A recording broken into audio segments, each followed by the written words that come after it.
చంద్ర బుధ గురు శుక్ర మహాదశలు జీవితంలో ఉన్నాయంటే ఎగిరి గంతేస్తాం. ఆహా, ఇంతకంటే ఇంకేం కావాలి? ఓ 10-15 ఏళ్ళు ఎలాంటి ఇబ్బందులు లేకుండా హాయిగా ఉండొచ్చని అనుకుంటాం. కానీ శని మహాదశ జీవితంలోకి ఎంటర్ అయిందని తెలియగానే డీలా పడిపోతాం. అయ్యో, ఎన్ని కష్టాలు పడాల్సి వస్తుందో అని ఆందోళన చెందుతాం. శని మహాదశ జీవితంలోకి ఎంటర్ అయితే 19 ఏళ్ల పాటు ఉంటుంది. శని ఆధిపత్యం వహించే ఆ దిశలో జీవితంలో ఎన్నో మానసిక, భౌతిక, ఆర్థిక పరీక్షలు ఎదుర్కోవాల్సి వస్తుంది. వచ్చాక ఎలాగో తప్పదు. అసలు జీవితంలోకి వచ్చిందని తెలుసుకోవడమే ముఖ్యం. ఎలా తెలుసుకోవాలి అనడానికి జ్యోతిష శాస్త్రం కొన్ని సూచనలు చేసింది. జన్మ కుండలి ఆధారంగా శని మహాదశ ఎప్పుడు ప్రారంభమైంది, ఎన్ని సంవత్సరాలు ఉంటుందో తెలుసుకోవచ్చు.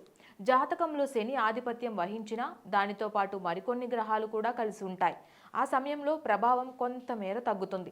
శని మహాదశను ఎలా గుర్తించాలంటే అకస్మాత్తుగా సమస్యలు రావడం, చేస్తున్న ఉద్యోగంలో అసంతృప్తి ఉండడం, ఆరోగ్య సమస్యలు తలెత్తడం, మానసికంగా ఒత్తిడి కలగడం, భయాలు, బంధువులకు దూరంగా ఉండడం, ఏ పని చేపట్టినా విజయవంతం కాలేకపోవడం వంటివి తరచుగా జరుగుతుంటే శని మహాదశ నడుస్తుందని అర్థం చేసుకోవాలి. ఈ ప్రభావం నుంచి బయటపడాలంటే శనివారం శనైశ్చర్య వ్రతం చేయాలి, శని స్తోత్రం పఠించాలి, నవగ్రహ శాంతి హోమం చేయాలి.